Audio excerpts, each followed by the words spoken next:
नाजरीन, आप देख रहे हैं रियासत का मशहूर व मकबूल यूट्यूब चैनल बज़्म आईना। वकील साहब पोस्ट सैयद कुदरतुल्लाह कादरी वकील साहब एक बार फिर करनूल की इंतहाई ज़रूरी अहम खबर के साथ आपके रूबरू हाजिर हूँ। खबर ये है कि आज करनूल ज़िला कलेक्ट्रेट के रूबरू SDPI करनूल असम्बली कमेटी के ज़िम्मेदारान ने एक पुरज़ोर एहतजाज किया। इनके हमरा दीगर आर्गनाइजेशंस भी शरीक रहे। इस मौके पर SDPI को दीगर आर्गनाइजेशन में भी जो है सपोर्ट दिया। इस मौके पर SDPI Kurnool city vice president Mohsin और सिटी प्रेसिडेंट जहांगीर बादशाह और दीगर ज़िम्मेदारों ने जो है एक पुरज़ोर एहतजाज से खिताब करते हुए कहा कि NDA हुकूमत यानी BJP, GSP जनसेना पार्टी और TDP मिलकर जो रियासत आंध्र प्रदेश में हुकूमत बनाए हैं, ये जो है कुछ काम नहीं कर रही है। बिल्कुल मुकम्मल तौर पर ये हुकूमत नाकाम हो चुकी है। जो वादे इंतखाबात से कबल किए गए थे उन वादों को पूरा नहीं किया गया है। इस मौके पर SDPI leader Jahangir Kurnool city president और सलीम बादशाह करनूल सिटी जनरल सेक्रेटरी ने हिस्सा लेते हुए इस एहतजाज में हुकूमत से मुतालबा किया कि हुकूमत अपने किए हुए वादों को पूरा करे। इस मौके पर Abdul Jabbar state convener young democrats, Yesu Ratnam Rayalaseema Vidyavantula Vedika, Vijay Bhaskar Reddy state general secretary, Ramakrishna Reddy convener Praja Soumya संघाला ऐक्य वेदिका और डेविड लीडर प्रजा परिरक्षण समिति और दीगर हजरात इसमें शरीक होकर हुकूमत से जो है मुतालबा किया है कि हुकूमत जो भी वादे इंतखाबात से कबल इलेक्शन से पहले जो वादे किए थे उन्हें पूरा करने का मुतालबा किया है। आप देखिए ये खुसूसी रिपोर्ट सैयद कुदरतुल्लाह कादरी वकील साहब को दीजिए इजाज़त। नाजरीन, हम आपको बताते चले हैं कि हम 15K का आंकड़ा पार कर चुके हैं और करोड़ों की तादाद में हमारी व्यूवरशिप है अब तक। लिहाजा हम आपसे ख्वाहिश करते हैं कि आप अगर हमारे चैनल को अब तक सब्सक्राइब नहीं किए हैं तो ज़रूर सब्सक्राइब करें, लाइक करें, शेयर करें, कमेंट करें, बेल बटन दबाना ना भूलें ताकि लेटेस्ट वीडियोस आप तक बआसानी से दस्तियाब हो सके। SDPI के हर कैडर और हर लीडर से अपील करते हैं जो भी ये वीडियो देख रहा है वो ज़रूर अगर हमारे चैनल को सब्सक्राइब नहीं किए हैं तो ज़रूर सब्सक्राइब करें और आपके कैडर से भी सब्सक्राइब करवाएं और हर वीडियो पर कमेंट्स और लाइक्स ज़रूर करें ताकि आपका ये चाहने वाला चैनल, चहीता चैनल और भी मजबूत हो सके। करेंगे you will be maintaining a peace and harmony in the society. కర్నూలులో కూడా ఆంధ్రాలో కూడా ఒక పీస్ అనేది ఉంటుందని మనం అనుకుని మనం ఓట్ అనేది ఇద్దాం. उसी तरह सोचकर पब्लिक वोट देती है और यही एक्सपेक्ट करती है कि पिछले जगनमोहन रेड्डी थे, इस बार चंद्रबाबू नायडू है तो जो डेवलपमेंट वहाँ पे रुक गया था यहाँ पर निकल कर आएगा सोच कर वोट दिया जाता है और एक लीडर को बनाया जाता है. तो इसी डेमोक्रेटिक सिस्टम के अंदर एक उसूल भी है कि अगर काम नहीं हो रहा है तो पब्लिक की तरफ से भी एक ऑब्जेक्शन किया जाएगा. फ्रीडम ऑफ स्पीच भी है, आपको बोलने का हक भी है, बोला भी जाएगा.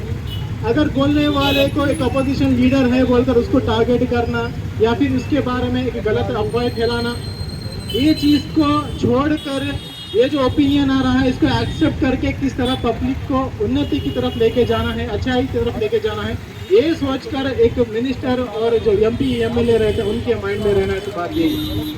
लेकिन देखते हैं कि डेमोक्रेसी की माँ तहत ही ये लोग लीडर बनते हैं, लेकिन आने के बाद सिर्फ हमारी ही पार्टी रहना है. अपोजिशन पार्टी कोई भी मैदान में काम नहीं कर रहा है. अगर कोई भी बात अच्छी करता है, पब्लिक की सर्विस के बारे में बात करता है, ये जो युवा जॉबलेस है, जॉब कितने लोगों को आना है, जिसको जॉब नहीं है उन लोगों को करीबन 3000 रुपये का एक अमाउंट उनको जॉबलेस उनको एक एज ए पेंशन टाइप या फिर कुछ एक मदद की तौर पर हर महीना देना एक लाजमी चीज़ है जो हर एक MLA को MP को मालूम है, जो असेंबली में एक मुद्दा रखना है.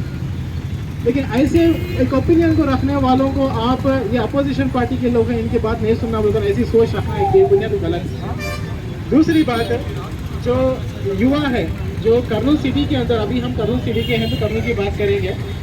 आप कोई भी पॉलिटिकल पार्टी के हो, बेशक आपका युवा के अंदर यही सोचकर आप पॉलिटिक्स में जाना है कि मैं कौम की खिदमत करना है, मैं पब्लिक की सर्विस करना है, जो काम पेंडिंग है वो डेवलपमेंट का काम लेके जाना है, उस तरह का सोच रखकर ही आप पॉलिटिक्स में जाना है. सिर्फ अपनी आस्ती को बचाने के लिए, अपने ख़ानदान को मेंटेन करने के लिए पॉलिटिक्स में आना ये आवाम के लिए भी नुकसान है और डेमोक्रेसी के लिए भी नुकसान है. इस चीज़ को आप समझना है. और युवा को ये मैसेज भी है कि आप ये मत सोचिए कि मैं फलाना पार्टी का झंडा पकड़ लिया तो मैं सेफ हो जाऊंगा। नहीं, अगर आपके अंदर पब्लिक के लिए काम करने का है तो कोई सी पॉलिटिकल पार्टी के न जाओ, लेकिन पब्लिक की सर्विस करो। लेकिन नफरत की सियासत, आपस में तोड़ लेना, आपस में लड़ लेना, लड़ लेकर ऐसे ही एक कौम को बर्बाद करना, ऐसे काम हरगिज नहीं चलेगा, नहीं रहना चाहिए। और ऐसे कामों को, ऐसे दरारों को डालने वालों को भी हमको दूर करने की जरूरत है। आज यंग डेमोक्रेट्स बनकर 2 महीने हो गया है और हम लोग ऐसे लोगों को मैदान में लाए हैं जो सिर्फ फोटो के लिए काम नहीं करते, सोशल सर्विस मन से करते हैं, पब्लिक की सर्विस करते हैं, लेकिन फोटो के लिए नहीं, व्हाइट शर्ट डालकर वो पॉलिटिशियन बोलने के लिए नहीं, वो పబ్లిక్ కి ఎంత మనం ఒక హెల్ప్ చేయగలుగుతాం అంత హెల్ప్ చేయడానికి చాలా మంది యూత్లు ఇక్కడ डेमोक्रेट्स लो एसडीपी लो ఇప్పుడు వచ్చినారు। इसीलिए आज यहाँ पे जो ठहरने का एक सिंपल मैसेज सभी को है कि कर्नूल की आवाम को मैसेज है, आप कोई भी पॉलिटिकल पार्टी के लिए है, लेकिन अगर आपके दिल में सच में पब्लिक की सर्विस करने का जज्बा है, एक एम्प्लॉयमेंट के लिए जो यूथ स्ट्रगल हो रहा है उनके लिए आवाज़ उठाने का जज्बा है, अच्छाई के लिए जज्बा है, तो आप यंग डेमोक्रेट्स के लिए काम करिए। हमारे सामने यहाँ पे जलील साहब सोशल सर्विस करके करीबन 12 साल हो गया है, अभी तक एक फोटो भी नहीं लिए हैं। किस लिए मालूम है? पब्लिक की सर्विस कर रहे हैं, किसी को दिखाने के लिए नहीं, उनकी मदद करने के लिए। जहांगीर साहब कितने सालों से कर रहे हैं, अब्दुल्ला साहब कितने सालों से कर रहे हैं, इस फोटो के लिए नहीं है। हमारा एक ही मकसद है, अमन के साथ रहो। कोई भी पॉलिटिकल पार्टी का लीडर हो, आप आपस में इख्तलाफात न रखो, पब्लिक के डेवलपमेंट के लिए जो कर रहे हैं वो काम करेंगे। अगर कोई अपोजिशन लीडर का एक ओपिनियन देता है तो उसके ओपिनियन को एक्सेप्ट करने का भी एक जज्बा लीडर में रहना है। मैं किसकी बात नहीं सुनता, मैं मेरी बात चलाता हूँ, बल्कि ये डेमोक्रेसी नहीं बोलते, इसे डिक्टेटरशिप बोलते।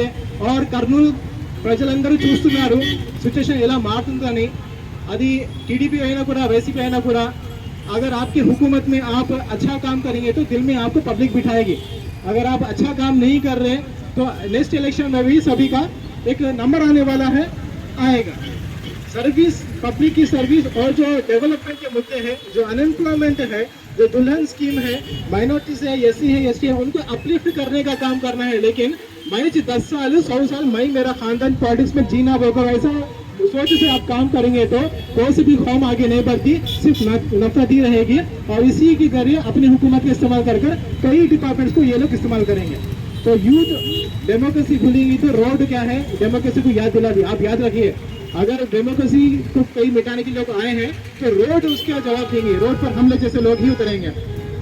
तो सभी से गुजारिश है कि यहाँ पर हम लोग ठहरे हैं, कई लोग अपना ड्यूटी कर रहे हैं, उनको हम रेस्पेक्ट भी करते हैं और आपकी भी हम तकलीफ समझते हैं कि आपको किस तरह से प्रेशर है।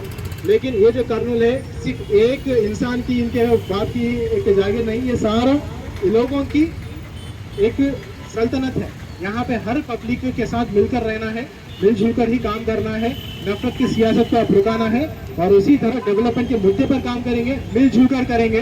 कुछ ऑब्जेक्शंस है तो पब्लिक में नहीं, आपस में क्लियर करके एक भाईचारे के साथ यहाँ पे रहना है। शुक्रिया, अस्सलाम वालेकुम, धन्यवाद। Thank you. भी पार्टी है वहाँ ये एहतजाज करने का एक ऑर्डर्स आए हैं, उसमें आज का अनुमान जो 2 साल जो गवर्नमेंट, ये एनडीए गवर्नमेंट हमारे आंध्र प्रदेश में मुनक़िद हुई है, 2 साल फुलफिल हो गए हैं। इलेक्शन से पहले बहुत सारे वादे ये लोग किए हैं, जैसा कि हर बार जब इलेक्शन आता है तो अपनी हुकूमत लाने के लिए बहुत सारे पॉलिटिकल पार्टीज ऐसे स्ट्रैटेजीज यूज़ करते हैं। उसमें यहाँ की टीडीपी, जनसेना और बीजेपी, ये कूटमी सरकार बहुत सारे वादे इलेक्शन से पहले किए थे। उसमें से एक वादा ये भी है जो हर 18 साल से ऊपर जो भी लेडी है 59 ईयर तक, उसको 3,1500 रुपये हर महीना उनको पे करना बोल के एक वादा किए थे वो तकरीबन 2 साल हो गए हैं, वो भी फुलफिल नहीं हुआ।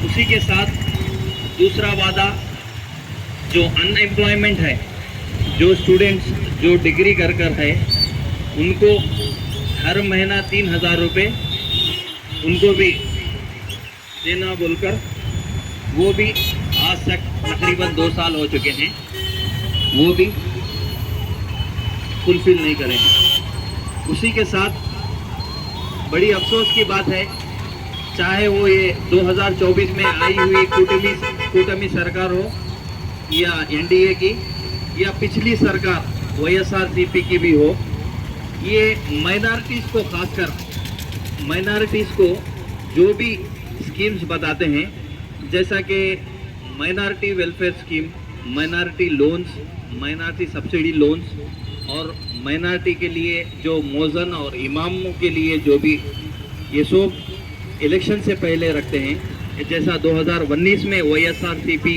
की पार्टी के जानिब से यही बात, दुल्हन स्कीम की बात हो या माइनॉरिटी लोन्स की बात हो, ये सब खाली जुमलेबाजी है। ये इलेक्शन से पहले माइनॉरिटीज़ को हम लोग अगर से इख्तिदार में आएंगे तो हम लोग आपके लिए ये स्कीम लाएंगे, ये स्कीम लाएंगे बोलकर माइनॉरिटीज़ के वोट लेते हैं। उसके बाद माइनॉरिटीज़ को कुछ भी नहीं देते हैं। तो इसी के लिए आज एसडीपीआई करनूल के जानिब से ये पूरे प्रोटेस्ट में जो भी हमारी हुकूमत जो वादे दी थी उसको फुलफिल करने के लिए, ये प्रोटेस्ट कराने के लिए ये एहतजाज रखा गया है। ये एहतजाज सिर्फ आज एक दिन का नहीं है, आने वाले दिन में अगर से ये प्रॉमिसेस जो यहाँ की गवर्नमेंट की गई है वो अगर से फुलफिल नहीं किया गया तो हमारे करनूल कॉन्स्टिट्यूएंसी से हम लोग डोर टू डोर जाकर ये गवर्नमेंट की नाकामी हम लोग डोर टू डोर जाकर बताएंगे। और दूसरी बात, बहुत सारे लोग कह रहे हैं और यहाँ की प्रेजेंट गवर्नमेंट भी ये बता रही है, सुपर 6 सुपर हिट बता रही है। इसमें बहुत सारे सुपर 6 में बहुत सारे और भी चीज़ें बाकी है करने के लिए। उसके साथ साथ खुसूसन स्टेट का सुपर 6 के साथ साथ यहाँ पर करनूल में अब प्रेजेंट जो रूलिंग एमएलए हैं, प्रेजेंट मिनिस्टर हैं, उधर उन्होंने भी एक सुपर 6 का वादा किया था करनूल की आवाम के लिए खासकर। वो सुपर 6 भी, उसमें एक भी इम्प्लीमेंट अभी तक नहीं हुआ है, 2 साल। ये बड़ी शर्म की बात है। तो मैं आप सबसे दरख्वास्त करता हूँ, फिर एक बार ये गवर्नमेंट से मैं अपील करता हूँ कि आप किसी हाल में ये जो वादे आप इलेक्शन से पहले किए थे वो फुलफिल करें, वरना आगे चलकर हम लोग डोर टू डोर जाकर अवाम को ये बताएंगे कि आपने अवाम के साथ वादा खिलाफी किया है। और ये प्रोटेस्ट को कामयाब करने के लिए आप सब लोग यहाँ पर आए हैं, मैं तहे दिल से शुक्रिया अदा करता हूँ। अस्सलाम वालेकुम। जिंदाबाद जिंदाबाद जिंदाबाद जिंदाबाद। ఇప్పుడు నేను ఈ ప్రొటెస్ట్కి ముందు సాగుతుందా మన డిటిఎఫ్ నాయకులు రత్నం ఏసీ సార్ మాట్లాడుతుందా కోరుతున్నాను.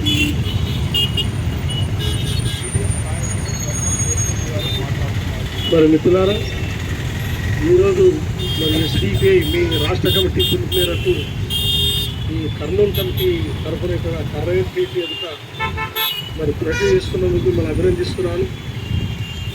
ఎందుకంటే ప్రభుత్వము మరి ఇంతకుముందు మిత్రుడు మరి జంగీర్ వారు చెప్పినట్టుగా అన్ని రంగాల్లో విఫలమైపోయింది. కేవలం కొన్ని రంగాలు, ఏదో అమరావతి, ఆ పోలవరము, ఆ 2 అంశాలు, లేకపోతే వాళ్ళకి సూపర్ 6 అనేది కొంత జరుగుతున్నాయి. కానీ ఎలక్షన్ సమయంలో ఏ పేరు చెప్పి ఏ హామీలు ఇచ్చి మరి అధికారంలోకి వచ్చిందో ఆ హామీలను పూర్తిగా నెరవేర్చలేదు. మరి తప్పనిసరిగా నిరుద్యోగులకు మరి వాళ్ళకు నెల నెల మరి కొంత ఇవ్వాలి. అలాగే ఇంతవరకు వచ్చి 2 ఏళ్ళైనా కూడా ఏదో చిన్నపిల్లలకి ఇచ్చే అమ్మఒడి డబ్బులు అయితే పోయిన వారం డబ్బులు వేశారు, కానీ మరి జూనియర్ కాలేజీలలో డిగ్రీ కాలేజీలలో ఫీజు రింబర్స్మెంట్ ఇవ్వలేదు. దానివల్ల ఎస్సీ ఎస్టీ బీసీ మైనార్టీ పిల్లలకు రేపు అడ్మిషన్లో పూర్తి స్థాయి ఫీజు ముందుగానే కడితేనే తప్ప మీకు సీట్లు ఇస్తాము, లేకపోతే మేము సీట్లు ఇవ్వమని చెప్పి అడ్మిషన్ వెనక్కి ఇస్తున్నారు. అది ఎందుకంటే ఇప్పుడు ఎస్సీ ఎస్టీ బీసీ మైనార్టీలు ఏదో పేదరికంలో ఉండి మరి కన్వీనర్ కోటాలో సీట్లు వచ్చినప్పటికి కూడా ముందు డబ్బులు కట్టండి, ఫీజులు కట్టండి, తర్వాత గవర్నమెంట్ రీయింబర్స్మెంట్